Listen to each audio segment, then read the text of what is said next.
You will make it through. The fitra is awake in you.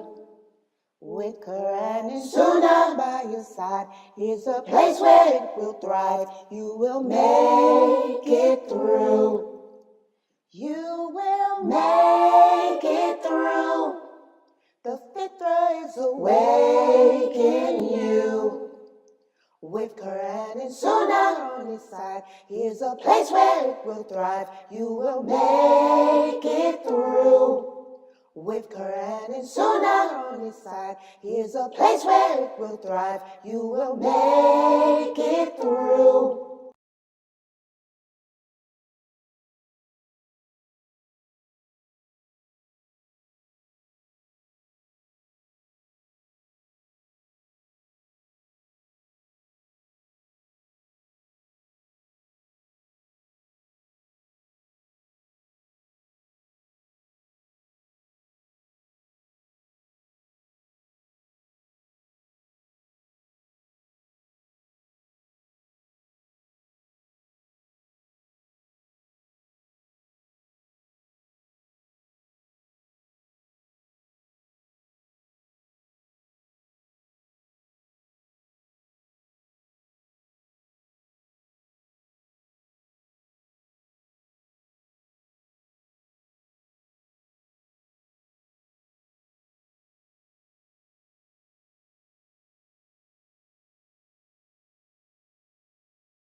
Okay, join into there now. Y'all let me know if you can hear, because my sound is working in Zoom, right? Yeah, see if you guys can hear me on there now before I go back. Stop talking. And I know it's kind of lagged a little bit.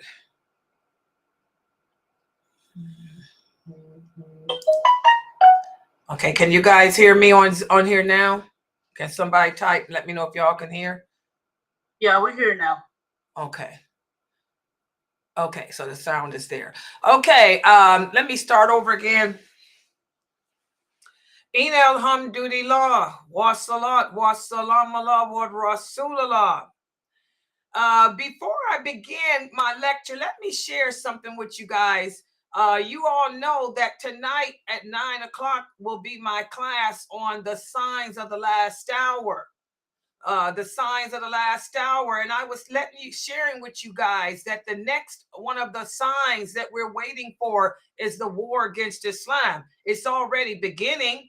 What's happening in Africa and what's happening in China and what's happening in Gaza, you know, these are all, you know, this has been going on for a while. It's been going on a war against Islam. And I just wanted to share with you guys, we got a storm. Wait a minute, I just got another one of these, what you call those things, weather report warnings. And Lord, as soon as I got it, My internet did this. Hold on for a second. Yeah, you're lagging a little on YouTube. Yeah, I just said my internet. We got a thunderstorm watch. Wait a minute. Hold on. Yeah. What's going on? They got my internet. Yeah, they got tornadoes going on across the country. And for here where I am, they just issued a storm watch. Let me know if it lags again. I might have to reboot my computer, because when that happens, we might have to reboot Spectra. But anyway, the next thing that we're waiting to happen is the war against Islam, and it's already started. I'm telling you guys, for those of you who don't believe that Trump is popular, his sons have live platforms all over social media, because, you know, the Trump family is extremely intelligent. They got the live streams, and I'm telling you, his sons, you know, they're attractive to look at. You know, Trump know what to do. His handsome sons are hosting these political platforms, speaking about all the, you know, the things that the people want to hear. And he's got 36,000 people logged in listening. Oh my God. I was like, look at this. Boy, they got 36,000 people logged in on their social platform, and he got in a British Special Force hero. Some British Special Force hero speaking about how he went in and destroyed Al-Shabaab, and how they rescued the people from Al-Shabaab, and all these other military exploits that this so-called hero for Britain, the British Secret Force did. And then the man is sitting in there speaking about how he loves Trump and how America would be crazy to not elect him. I'm telling y'all, and all those Americans in there praying for Trump, Trump will be president again. Yes, he will.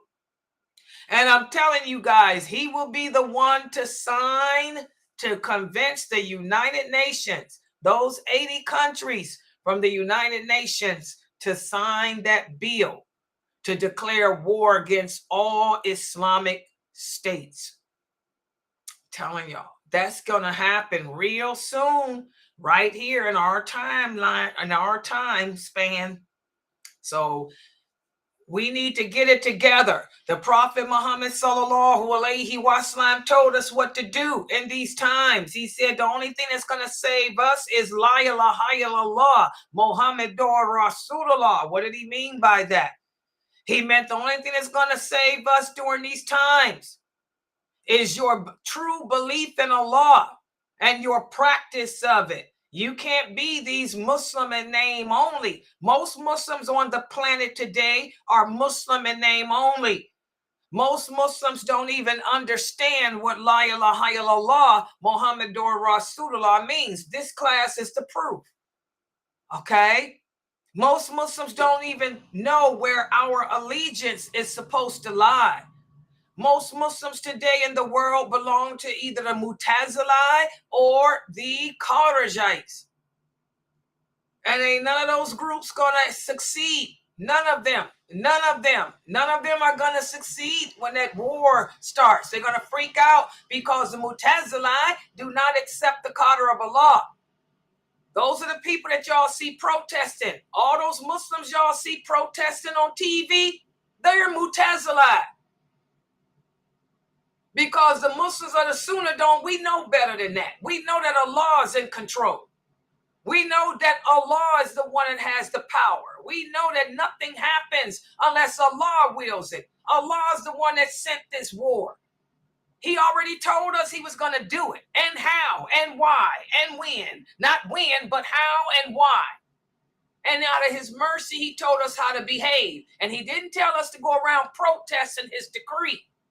The simple fact that you see all those Muslims on TV and all around the world protesting, they're protesting the Qadr of Allah. Those are your Mu'tazili Muslims.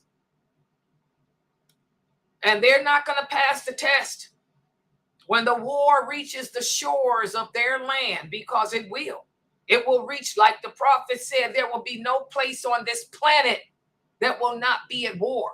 The Muslims on every part of this planet, get ready for concentration camps. Oh yeah.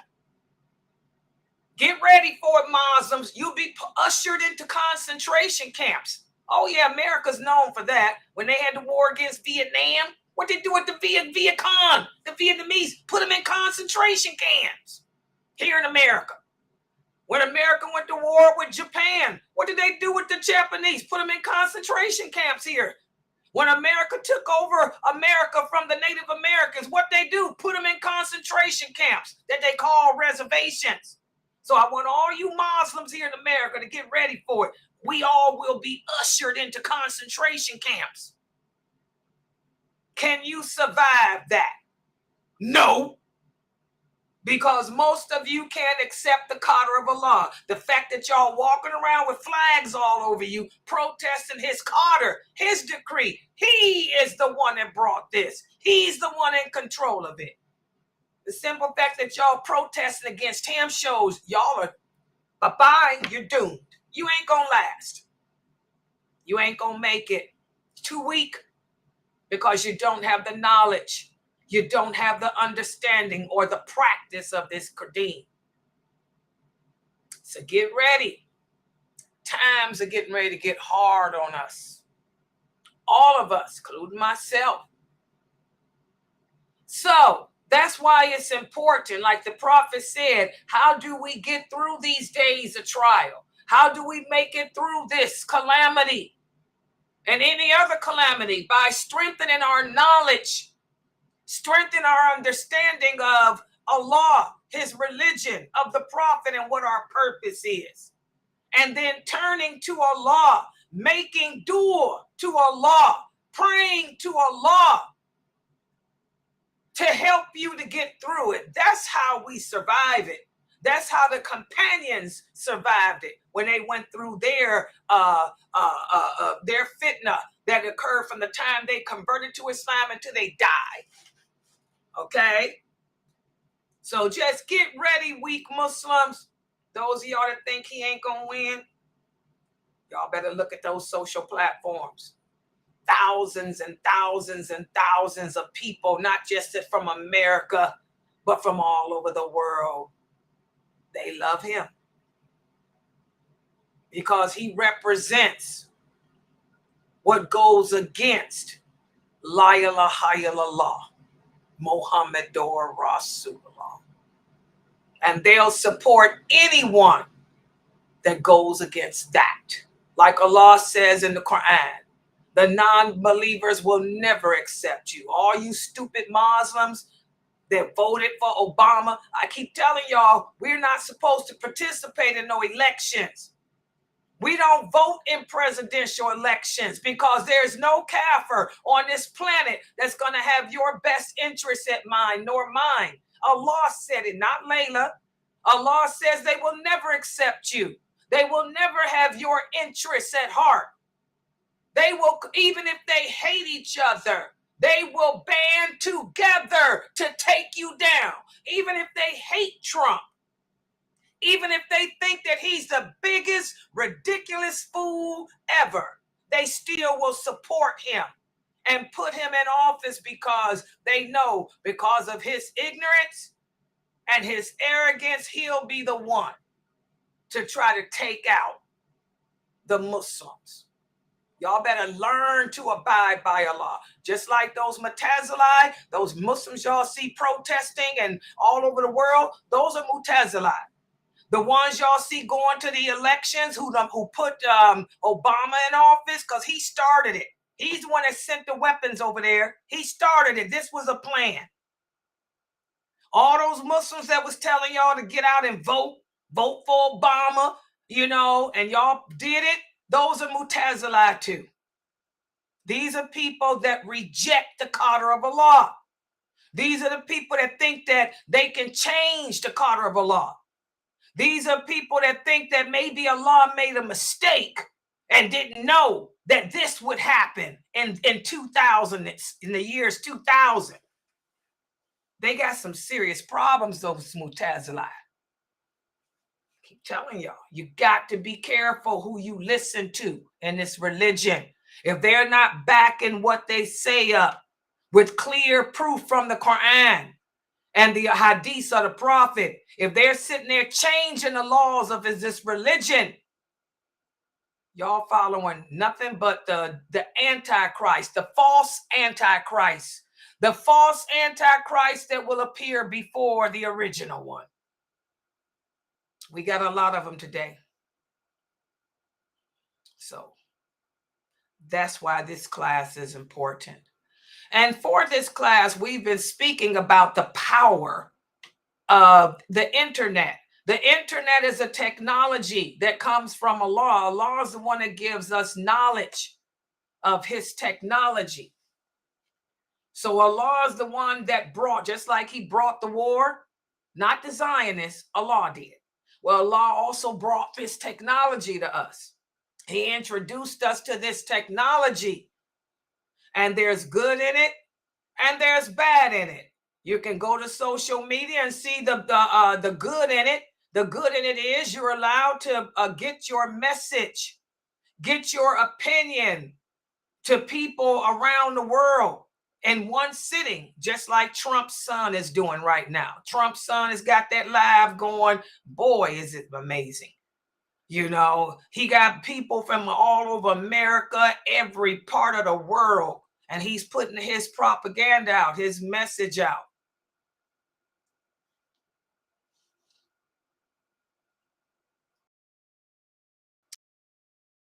And also, you can see you got people like Laila Nasheeba, who's putting out the message of the truth to try to combat the message of Shaitan. You know, so, you know, that's the good about the internet. You can connect to people from all over the world.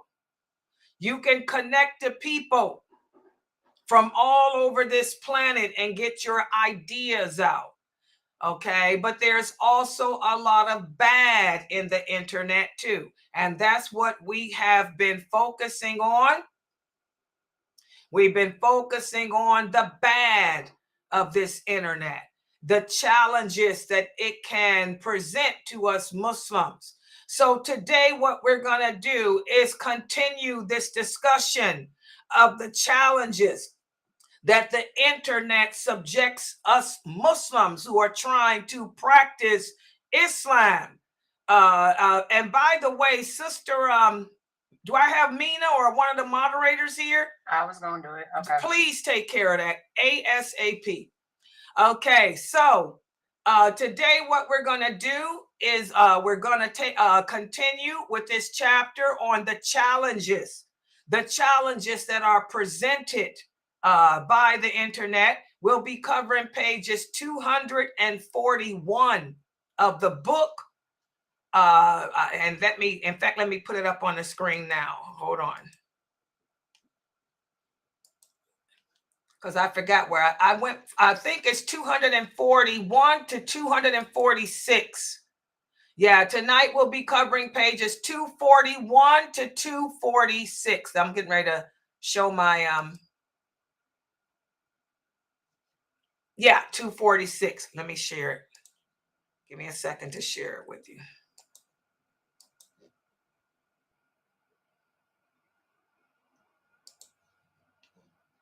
Okay, everybody on YouTube, inshallah, you'll be able to see.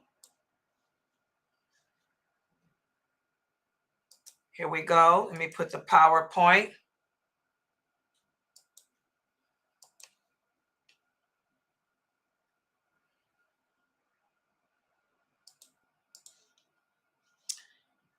Yeah, and keep your eyes out because we're gonna get a lot of that, a lot of the Kharijites and Mutazilai coming in here.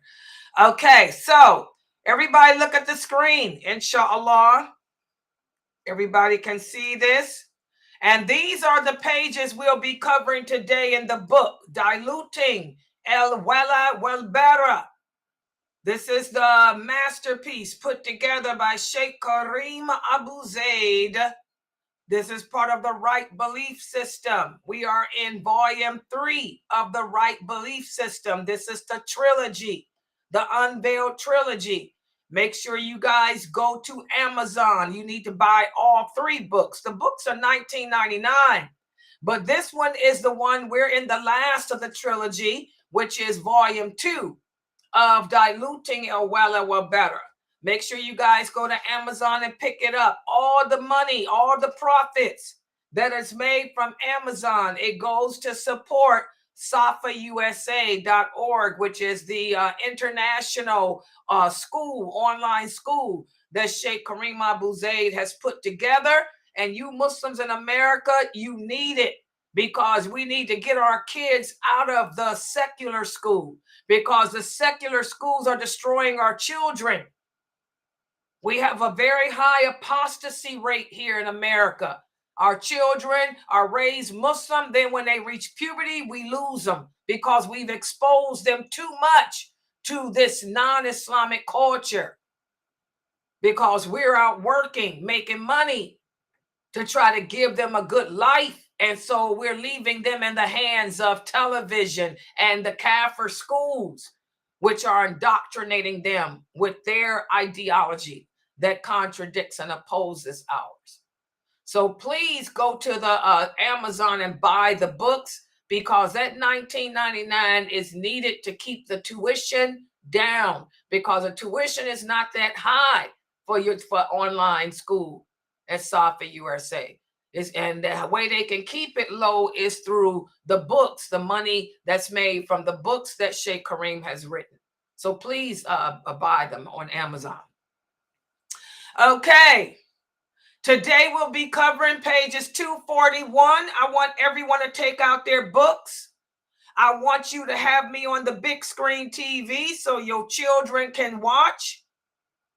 Go to YouTube and put it on channel Sunnahfollowers, or my name, Laila Nasheeba, so the kids can take notes. And I want the parents to use your phones to take screenshots of the PowerPoint so you can print them out.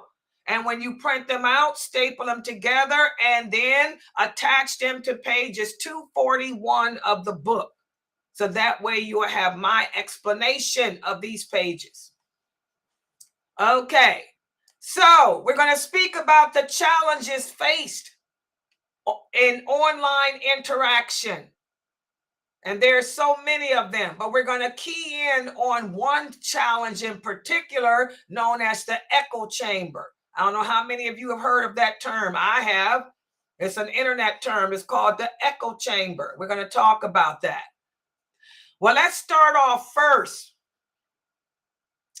As Muslims, we face unique challenges when we come together, when we turn on our computers or we open up our cell phones. We face unique challenges when we come in contact with others.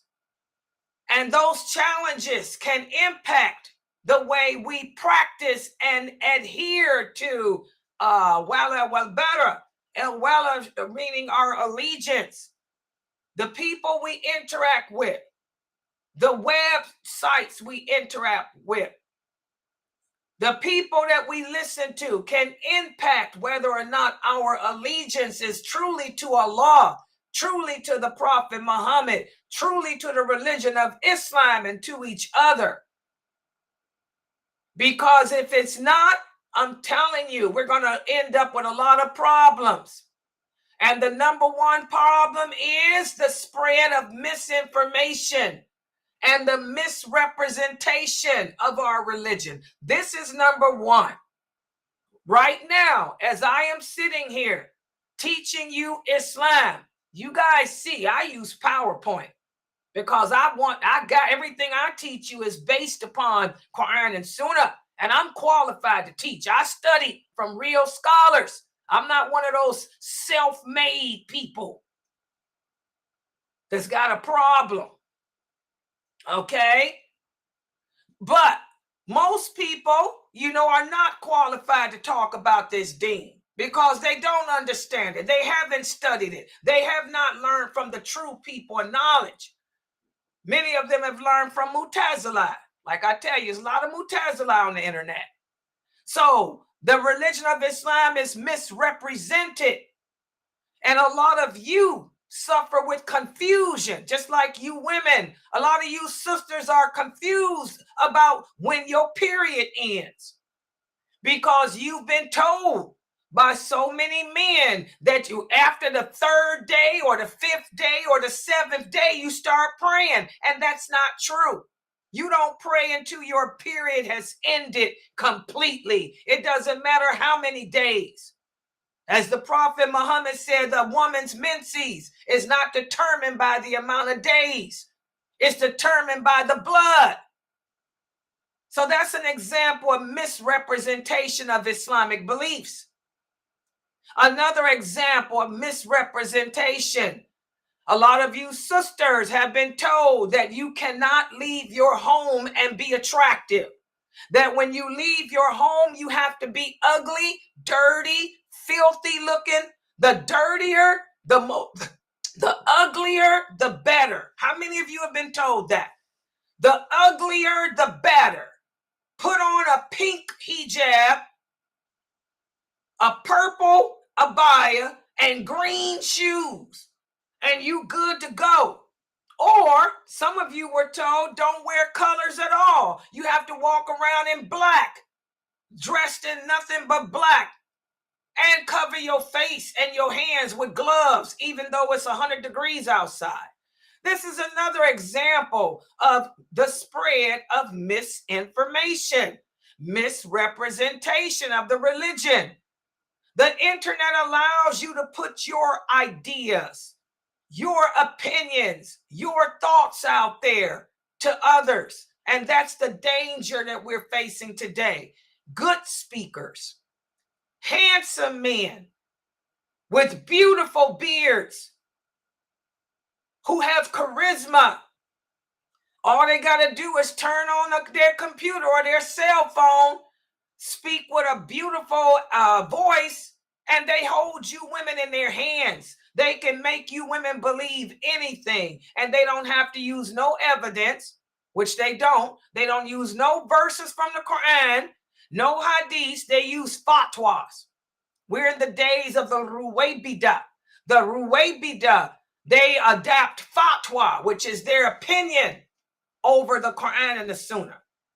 So this is one of the number one challenges that we face on this internet, the spread of misinformation about Islam, which leads to confusion, not only amongst the non-Muslims, but the Muslims themselves. And what happens? Confusion is a bad thing. That's why Allah speaks about the importance of seeking correct knowledge in so many verses of the Quran. And that's why you'll find so many authentic hadiths where the Prophet emphasized to the companions the importance of verifying any information that you receive about this deen from anyone. Because confusion can create a barrier to the unity that we're supposed to have. Confusion can cause us to reject what Allah says. Subhanallah. And that's where we are today. That's why Allah has sent this war. He said he will send it when the Sunnah becomes abandoned. The Prophet Muhammad told us when the war against Islam would happen. He said, when my Sunnah becomes abandoned and replaced with fatwa, that's when you know you close to that. When the Ruwaybidah appear and they speak about all the politics in the world, but they don't know the basics. They don't know what's lawful. They don't know what's unlawful because they don't know my Sunnah. So he told us when those days appeared, know that the war against Islam is close. Well, it's here. It's already happening. All it's going to do is spread to every part. Okay. So knowledge, correct knowledge is important. Also, another challenge that we face here on the internet is division. Division that comes as a result of the echo chamber. Now, a lot of people may ask, what is the echo chamber? For those of us who've been around for a long time, I've been on this internet since 1986. Okay. I used to be an IRC op, I created my website was the first website created using voice technology. I was there before Pale Talk. I was there before Freetail. I was there before all of that. Okay, so I know what the chamber effect is. But for those of you who are new and don't know, the chamber effect, the echo chamber effect, this is when people only interact with those who share their views. These are people who isolate themselves, Muslims who isolate themselves and only deal with people who think like them. As a result of that, it leads to a division amongst us. We're no longer united. We become enemies. Remember another one of the signs of the last hour. The prophet said we will kill each other.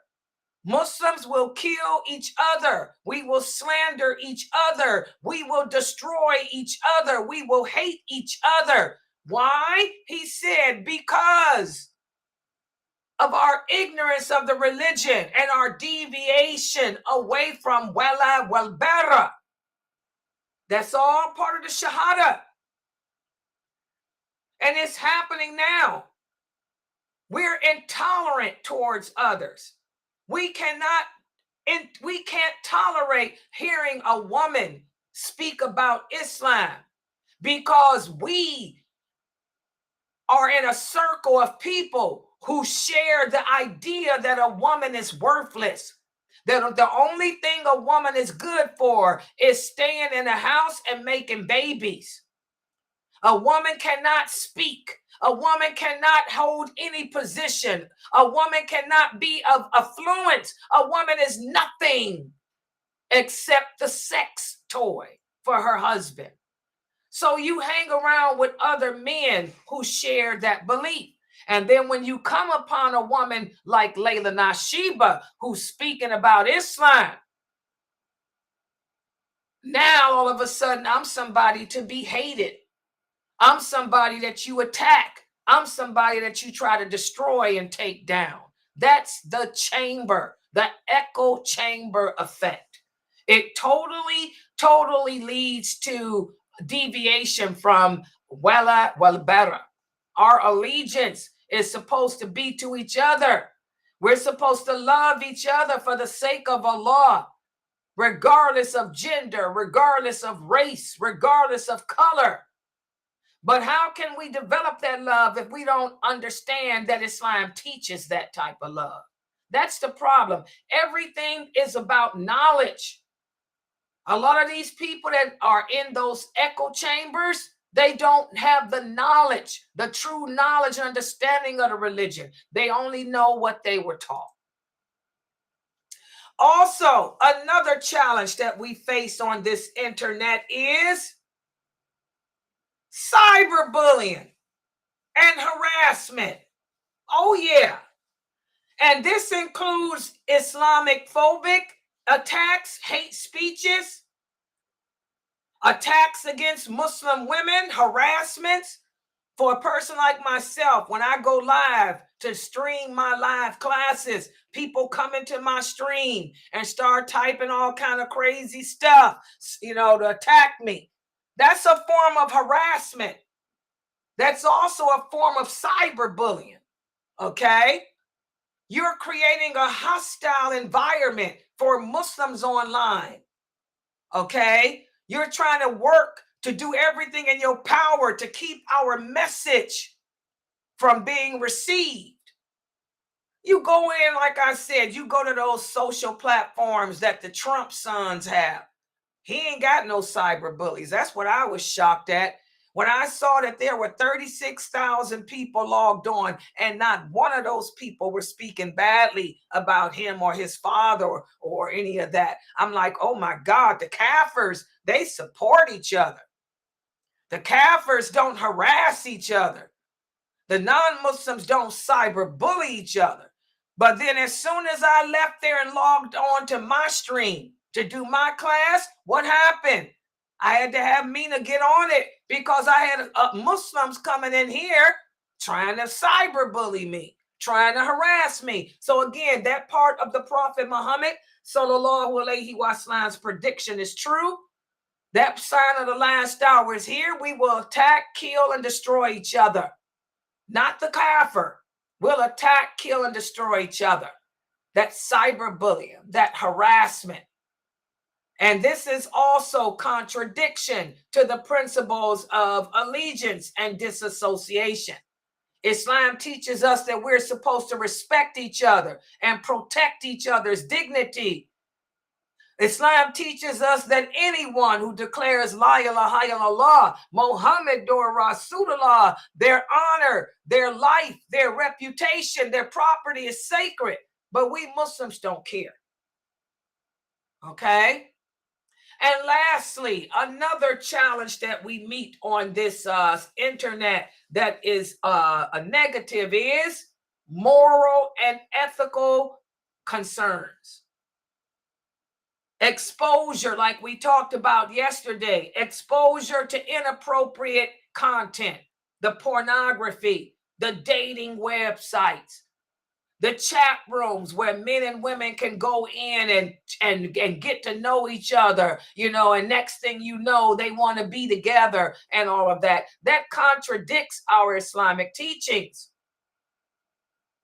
Again, this contradicts Wala Wal Bara. We're supposed to disassociate from anything that contradicts our morality, our belief system.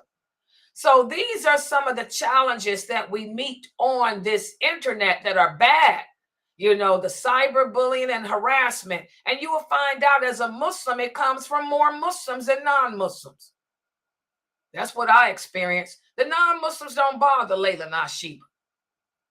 Okay, the non-Muslims are too busy trying to plan how to take down Islam.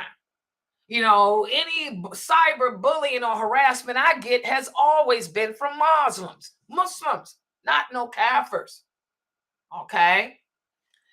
All right. So to navigate through these challenges, because that's what the next question a person might ask, Sister Laila, how do we navigate through those challenges? Well, the way to overcome these challenges is, again, it's always everything begins with and ends with La ilaha illallah. We have to apply the principles of allegiance and disassociation in our online context. This entails seeking the correct knowledge about the principles of Islam.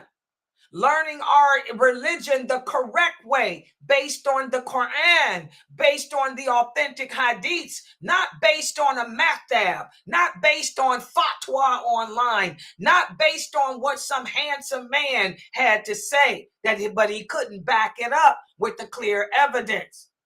So we have to seek the true knowledge and distance ourselves from those websites, those speakers that are not backing their information up with clear evidence from the Quran and the hadiths, with the understanding of the companions. When they tell you something is haram, for example, they're going to tell you women that your period can only, after the 7th day or the 10th day of your menses, you pray. Where's the evidence? I don't care what Imam Hanafi say. Imam Hanafi doesn't make the laws. Imam Hanafi doesn't make the rules. Don't tell me what nobody said except Allah or the Prophet, because the lawful and the unlawful is only determined by Allah. The guidance comes from him and the Prophet Muhammad sallallahu alaihi wasallam. What did the Prophet Muhammad say about a woman's menses? Did he say after the 10th day pray? So y'all sisters, you women are going to have to do critical thinking. You're going to have to use your intelligence. Dig down into your brain, pull out that critical side of it, and learn how to discern the information that way. When you're listening to these men and women talk about Islam, what's their source? Are they telling you that the prophet said it? Or are they telling you that some other person said it? And also, we have to be mindful of our behavior. We're supposed to respect each other. We're supposed to lower our wing around each other. Don't treat Muslims, worse than you would a kafir. What do I mean by that? When you go to your non-Muslim school, your non-Muslim university, you don't sit there and challenge the professor. When the professor is teaching the class, you don't challenge him. You don't call him out. You don't argue with him. But why would you challenge the Muslim professor? When you got a female Muslim professor teaching, you want to come in here and call me out. You want to challenge me. I'm those Kafirs professors are. Okay, so we have to be mindful of our online behavior. And we have to also promote the authentic Islamic values, the true Islamic morality. And we have to support each other.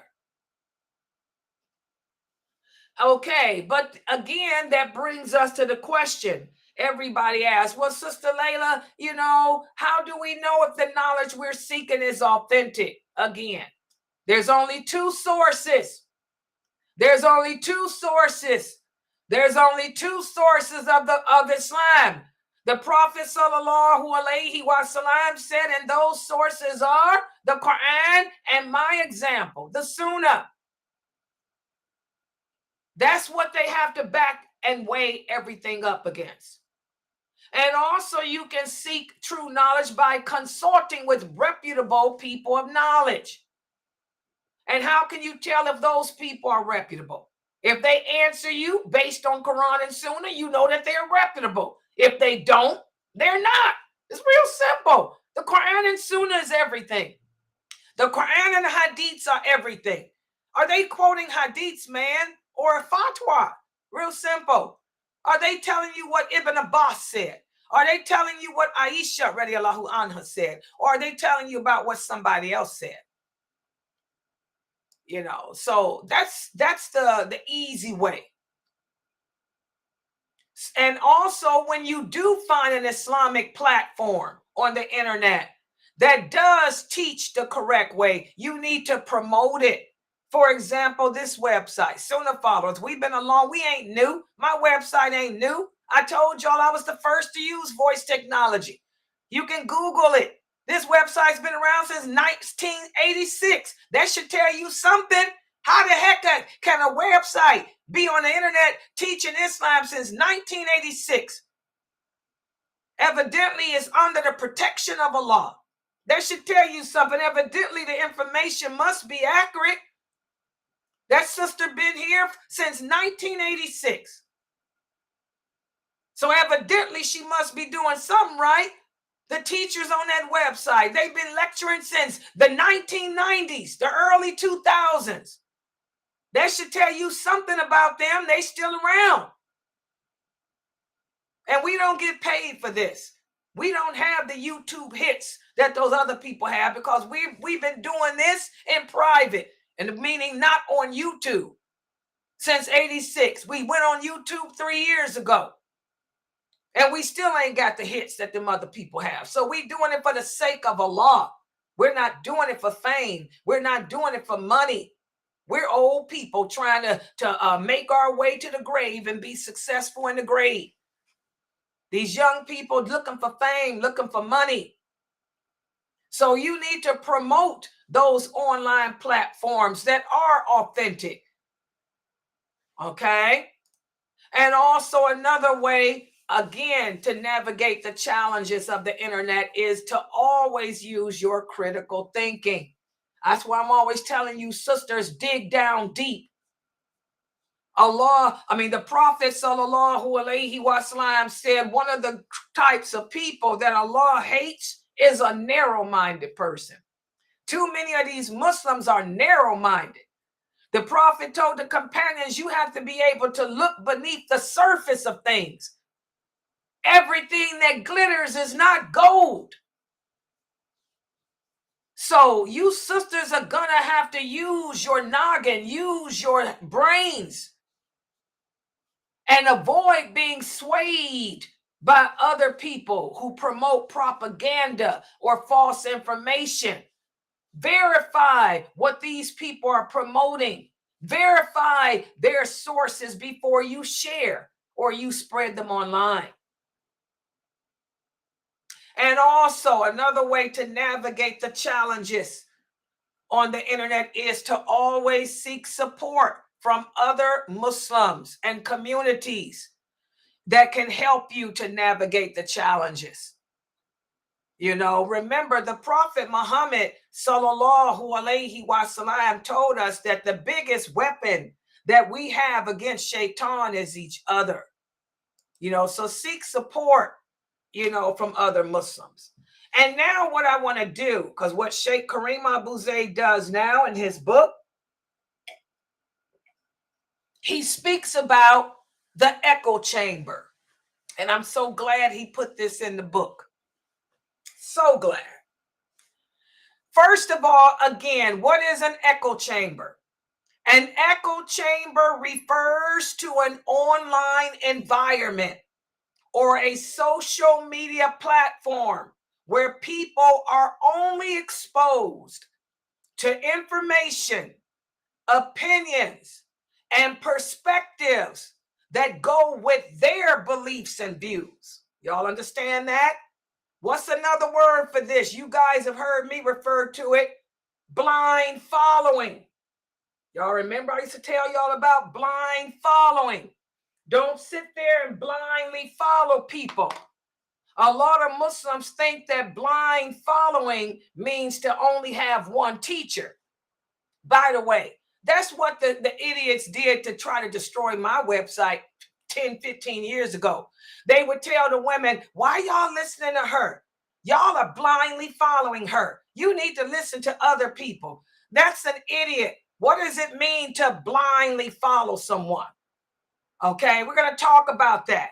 But this is what the echo chamber refers to. These are people who only interact with others who share their beliefs. This can be very harmful because it leads to a lack of critical thinking. It leads to a rejection of diverse perspectives. How can you accept people from other parts of the world if you've never been exposed to them? A lot of you African Americans can relate to that. A lot of you Africans can relate to that. People look at you in a bad way. They think that you're less than them. Many of them, you know, they learn this from these echo chambers.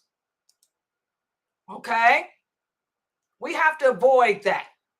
I want you guys to pay attention to this verse of the Quran here. Allah says, in the interpretation of the meaning, O mankind, indeed we created you from male and female, and we made you peoples and tribes so that you can get to know one another. And the best of you in the sight of Allah is the one who is most righteous. So look at that. Even in this verse of the Quran, Allah is speaking against the echo chamber. This verse highlights the importance of diversity and understanding. You know, we need to not sit there and just hang with people who are like-minded like us and expose us to just one way. One way. By knowing and understanding other people's differences, this is how we strengthen our relationship with each other. This is how we exhibit tarbiyah. This is how we become a brotherhood and a sisterhood. And this is something that we lack today. You go to the average masjid, what do you see? The Arabs sitting on one side of the room together. The Bosnians on another side together. The Nigerians on another side together. Okay, you know, the Pakistanis on another side together. Why are you limiting yourself like that? I was just speaking to my mother yesterday, subhanAllah, you know, and one of my brothers, you know, his wife is Palestinian. and their kids are, my mother was telling me that how she was going to tell my brother. She said, I'm going to tell your brother. She said, and when you talk to your brother, you tell him, I know the kids are active in all those Palestinian events that they do at the mosque, because their mosque is basically Palestinian too. And, the Palestinians, they have their little get-togethers and all of that. And my mother was saying, but those kids need to be exposed to other people too. She said, you tell your brother that he needs to bring those kids, around Mukhtar's in their mosque, She said, bring them to our mosque. She said, because the kids need to be exposed, to other cultures than the Arabic culture. And I agree with her. I said, you're right. I said, I bet those kids ain't never been to our mosque, Mom. I said, I'll tell my brother when I talk to him, bring those kids to the gathering that we'll be having at our mosque. You want the kids to be diverse. It's good to know their culture, but you need to know other cultures too. We're supposed to reach out and be brothers and sisters to each other, Listen to this hadith. The Prophet, and this is about the blind followers. The blind followers. The blind followers. What's a blind follower? A blind follower does not mean that I have just one teacher, so I'm blindly following her. No. Listen to what the Prophet Sallallahu Alaihi Wasallam said. He said, do not be blind followers. What does that mean? He said, do not go around saying that if the people are good, we will be good. But if the people are bad, we will be bad. Instead, decide for yourself. If the people are good, be good. If they are evil, then you don't be unjust. So what's a blind follower? A blind follower is a person that mimics the people around him. You mimic them. You do what they do. It's a monkey see, monkey do. That's a blind follower. We're not supposed to be blind followers like that. And also, guys, on an Islamic level, a blind follower is when you blindly follow what a person says, and that person does not present the evidence to support it. That's what we have today. A lot of Muslims are blindly following their imams, blindly following their sheikhs. A lot of you sisters are praying on your period because you're blindly following your imam who told you that after the 7th day, go ahead and pray because the period only lasts 7 days, when that's not true. He didn't give you no evidence. He didn't give you no verse from the Quran and no hadith where the Prophet said the maximum time a woman can bleed that's considered a period is 7 or 10 days. There's no such thing that says that. That's a blind follower. A blind follower is a person that mimics the people around him or her. And a blind follower is a person that takes their knowledge from a person that is not based on anything except that person's opinion, that person's feelings. So as Muslims, we're taught to not be that way. Allah commands us in the Quran to verify information. The Prophet Muhammad Sallallahu Alaihi Wasallam emphasized to the companions to verify information. Where's their source? Where's the witnesses? Where's the proof? Even when a person accuses you, you're going to accuse someone of adultery. Where's the 4 witnesses? You're going to accuse a person of fornication. Where's the witnesses? Okay? So be careful. This is what echo chambers do. Echo chambers keep us in a bubble. You are only in this bubble dealing with people of your culture, your mindset, and you are a monkey see, monkey do. You're not using no critical thinking. You're just doing whatever the people around you tell you to do. Now, that brings us to the big question. The big question that many of the innovators throw back up in our faces. When we speak like this against those echo chambers, you'll come upon some Muslims who will say, well, isn't the concept of allegiance and disassociation an echo chamber? You're only supposed to have allegiance to Allah, to the Prophet, to the religion and the Muslims. Isn't that an echo chamber? No, that is a misinterpretation of this principle. The essence of allegiance and disassociation is based on recognizing the truth, first of all, and then aligning yourself with it. That's the difference. An echo chamber is not based on a person's truth. I mean, it's not based on a truth. It's based on a person's opinion. Wala Wal Bara is based on the truths that have been defined to us by Allah, by his messenger. And we stick to their truths. Everybody understand that? That's the difference. And once a person has recognized the truth as determined by Allah and his messenger, then we follow it. That's not blind following. I'm doing what Allah commanded me to do, what the Prophet sallallahu alaihi wasallam illustrated for me to do. And I'm going to cling to it. That is the difference. Echo chambers are based on opinions and feelings, truth, and adhering to it. Okay? As Muslims, we come in contact with people in all different lifestyles, all different backgrounds, with all different opinions. But we know how to disassociate from that which opposes our Islamic morality. And by the way, guys, I tell you, most of the Muslims here in America are Mu'tazilite.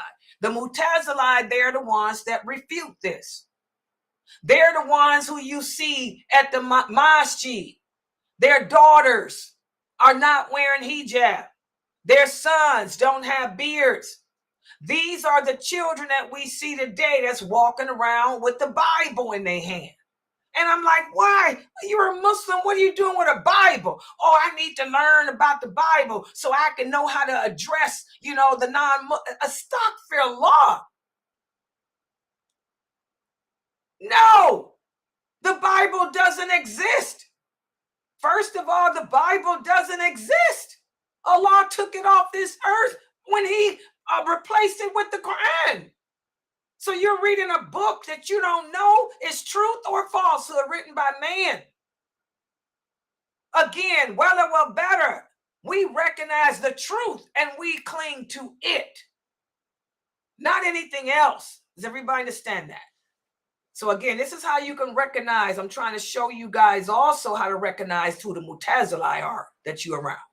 They're the ones whose kids are doing that crap. Oh, I want my daughter to blend in. I'm not going to have her wear the hijab yet. How many of you sisters hear other sisters say they got a daughter that's 7, 8, 9 years old? And you're like, why come she doesn't have a hijab on? Why is your daughter wearing shorts? Oh, I want her, to experience other ways of life, other cultures. I don't want her to grow up and say that she doesn't know what it feels like to have a shorts on. No. These Mu'tazilite, they totally misconstrue the meaning of Wala Wal Bara. No. We distance ourselves from any values or morals that contradict Islam. Also, listen to this verse where Allah says, in the interpretation, the meaning, hold firmly to the rope of Allah all together and do not become divided. This is what Wala Wal Bara is about too. As Muslims, we cling to the rope of Allah, which is the rope of Islam, together. And that's based on Wala Wal Bara. We are one ummah, one nation. We support each other in upholding our Islamic principles and values. We don't divide from that. The fact that we believe La ilaha illallah Muhammadur Rasulullah, that brings us together. So Wala Wal Bara does not promote an echo chamber. Instead, it emphasizes the importance of recognizing and clinging to the truth, regardless of personal opinions, regardless of personal feelings. And it also means coming together as a unified community. Does everybody understand? So when you come upon people, that try to say that the fact that you are an extremist, you're a fanatic, you're a Salafi, you're all a radical Salafi with this Wala Wal Bara.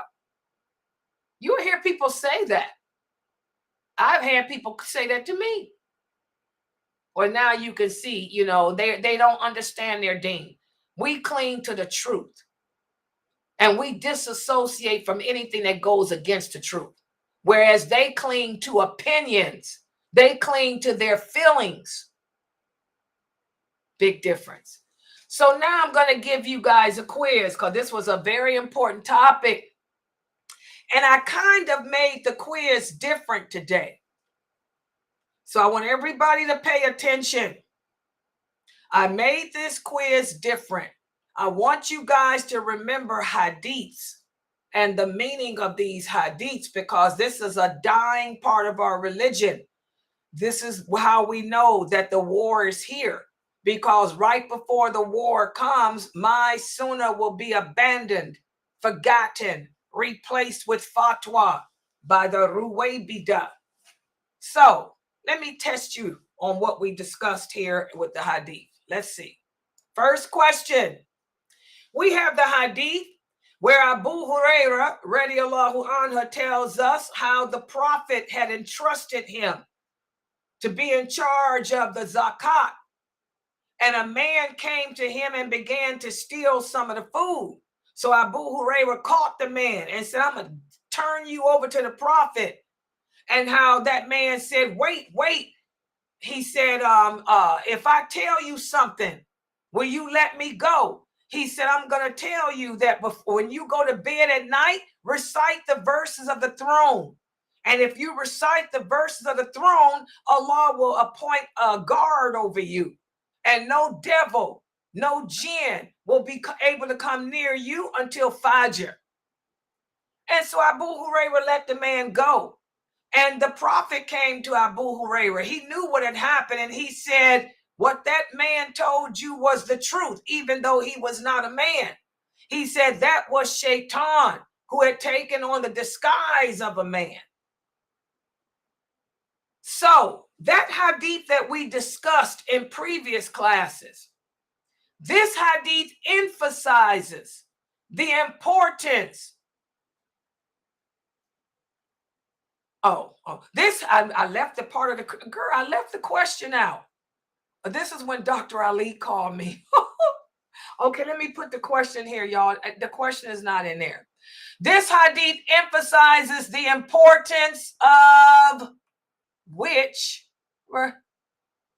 oh man, Dr. Ali messed me up with his. Hold on for a second, guys. Let me think. What did I was going to ask you? Oh, okay. I remember. This hadith emphasizes the importance of number one, seeking knowledge.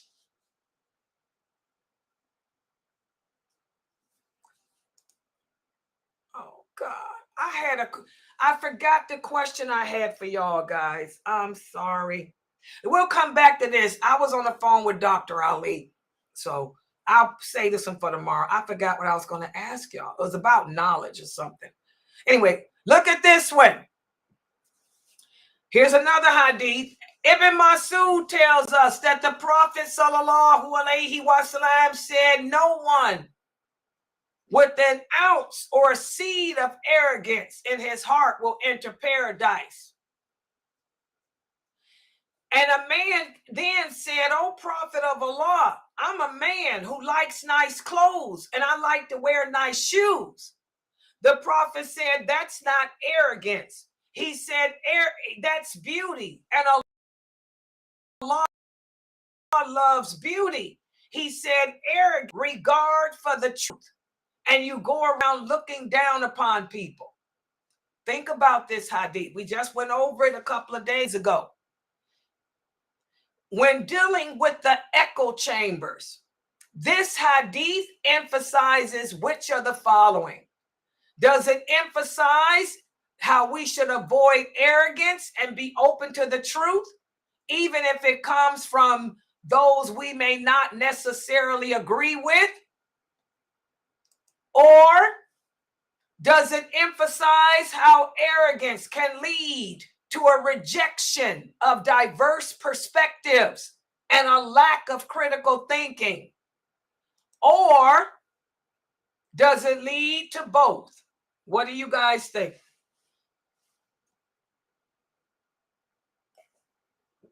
What do you guys think? I think the second one.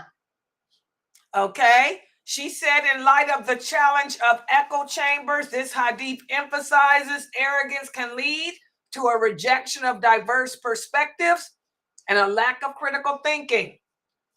Everybody agree with her? Or do you think it's the first one or both of them? Anybody disagree? What they type on YouTube too.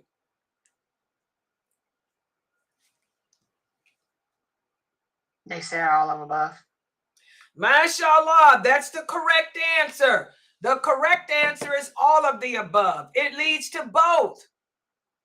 This hadith about arrogance, the Prophet tells us what it is. He said arrogance is not, taking pride in your clothes. Allah loves beauty. He said arrogance is to have no regard for the truth. And you look down upon people. In other words, somebody comes to you and tell you the truth, you don't want to accept it. So we learn from this hadith that if a person who is open to the truth and who accepts the truth is a person that's not arrogant, even if it comes from a person that we don't like. For example, you may hate my guts. A lot of you do. You may dislike me terribly. But if I'm going to tell you, astaghfirullah, sister, you cannot show your neck. You have to cover your neck. You cannot go out the house with your neck and ears out. The Prophet sallallahu alaihi wasallam said, the Muslim woman, the only thing that can be seen of her is this and this. And he pointed to the face and hands. So I've given you the hadith. You may not like it, like me, but you accept it. But even though I give you the dalil, you want to argue with me? That's an arrogant person. What about this one? How does Islam define arrogance? Does Islam define arrogance as taking pride in the neatness of how you look? Or does Islam define arrogance as looking down on others? Or does Islam define arrogance in taking pride in what Allah has given you and being thankful? Or is all of the above examples of arrogance? What do you guys think? Looking down on others. Okay. I agree. Anybody else? Everybody agree? What they put on YouTube? YouTube? They saying looking down on others. Exactly. Good job. All of you got it right. So the simple fact that I like the way I look, and when I leave the house, I'm going to make sure that I'm neat, I'm clean, and that I'm attractive. I'm a Muslim woman. I still want to be attractive because Allah loves attractiveness. Remember, our mission in life is to please Allah, not any human being or anything else. So I'm going to make sure that I'm covered properly, that I don't stink, that I'm matching, and that I'm neat in my appearance. That's not being arrogant. And I take pride in the fact that I can get into my beautiful SUV and drive where I need to go with my Gucci bag. And I thank Allah for allowing me the ability to do those things. That's not being arrogant. That's taking pride in what Allah has given me and being thankful to Allah, because a lot of women don't have an SUV to drive. A lot of women don't have a Gucci. A lot of women don't have the ability to do anything. So we should always be thankful to what Allah has given us. So that's not arrogance. Good job. Last question. This is a little difficult. How can we as Muslims avoid the pitfalls of the echo chambers? How can we avoid the pitfalls of the echo chambers? What are some things we can do to avoid being the pitfalls of the echo chamber? What's the echo chamber again? The echo chamber is where you only are exposed to people that from your culture, from your belief, your way, who don't base anything on nothing but opinion. How can you avoid the after effects of that? What are things you can do to avoid that? Come on, guys. It's easy.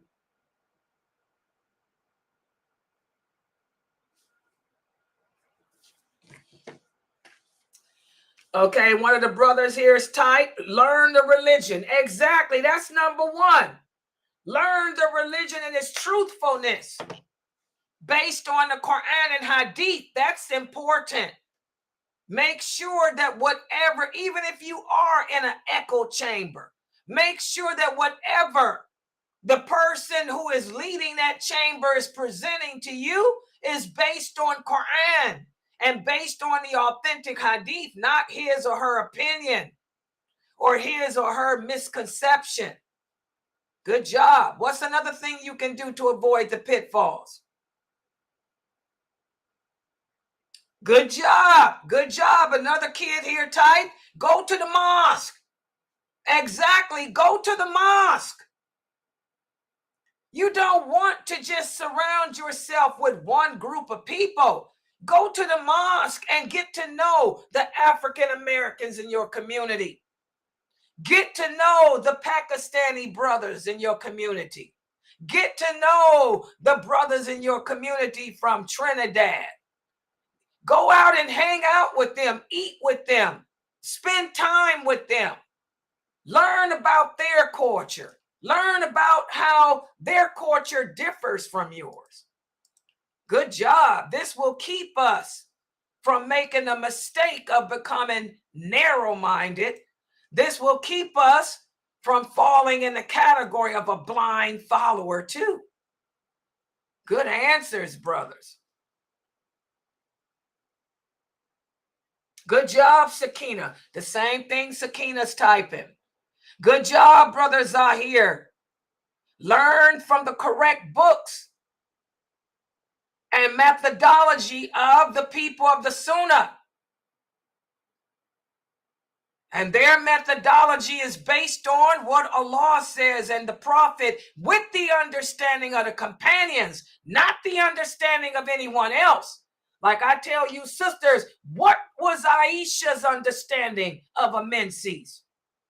Did Aisha say that a menses only lasts a few days? What understanding did Salama have? What understanding did all those female companions have about their menses? Okay. Let's see what else we got. Learn critical thinking skills. Good job. That's another way.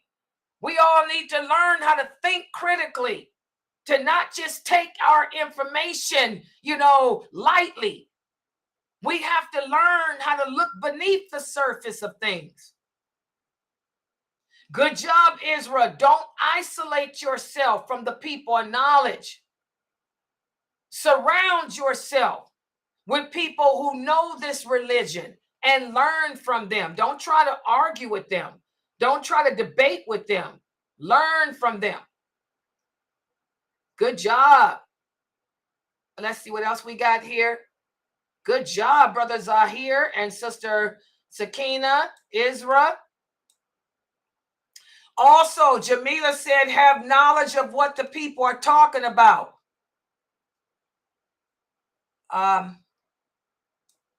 Know what they're talking about. Don't just take everything at face value. Exactly. A lot of people apostate. And that's what happened, guys. Here in America, we have a very high apostasy rate amongst women, American Muslim women, because these women were blindly following others who broke them of their womanhood. They were taught that they had to cover their faces. They were taught that they couldn't be attractive. They were taught that they had to wear gloves. They were taught that they had to, that the uglier they look publicly, the better. They were taught that they only can be attractive to a husband.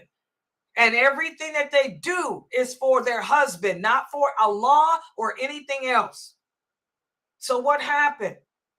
These women apostate because they were taught things that go against the nature of even being a woman. And Allah didn't tell us any of that nonsense. That's not the understanding that any of those female companions had. None of the female companions lived like that. None of them dressed like that. None of them looked like that. You're not going to find no hadith on this planet that mentions any of the female companions looking like that publicly. So this is what blind following does. When we don't verify the information, it breaks us. It causes us to even apostate from our religion because you think, what's the point? I did better being of no faith. I can't live like that. Yeah.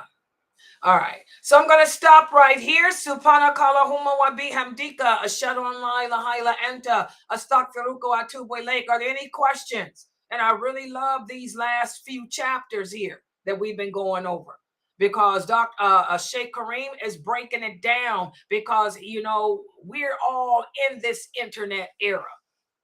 And I really love how he put all this in here. You can tell that he's speaking from experience, being the imam of a masajid. He's the imam of a mosque. He also has an Islamic school. So he knows these issues because he deals with these issues from his constituents. You know, just like I'm aware of them because I've been dealing with them from mine too. So these are all problems that we have to encounter and be aware of on this internet. Okay, guys, if there's no questions, I want to remind everybody the next class we have is my class on the signs of the last hour. Oh, yeah. Brother Little Ibrahim, yes, alhamdulillah. Yeah, Brother Ibrahim said he's been waiting for this class because he's got scared about last week. Yeah, well, today we're going to continue. I'm going to have to throw my PowerPoint together. I'm going to continue with what leads up to the war. Because like I told you guys, we're there. We're at that. That's the next of the signs. And it's already happening. You know, the war against Islam is already in the making right now. It's happening already. You know, but what's going to happen is it's going to end up spreading to all of us. Okay, but so make sure you guys are here. But I tell you what, can y'all make the class 9:30? Because I'm looking outside, it's raining, but I need to take my garbage out and I need to finish this PowerPoint. So can we make the class be 9:30? Is that okay for everybody? What do y'all think? Yeah, it's okay with me. Okay, so I'm gonna log back in. The class will be at 9:30 so I can get my garbage out before the storm comes. And then I'll come back in and we'll have it at 9:30. So Subhanaka Allahumma. Oh, God, it's coming down now. Oh, God, it's coming down. I'm going to get soaked. And I got a lot of garbage. Okay, Subhanaka Allahumma wa bihamdika ashhadu an la ilaha illa anta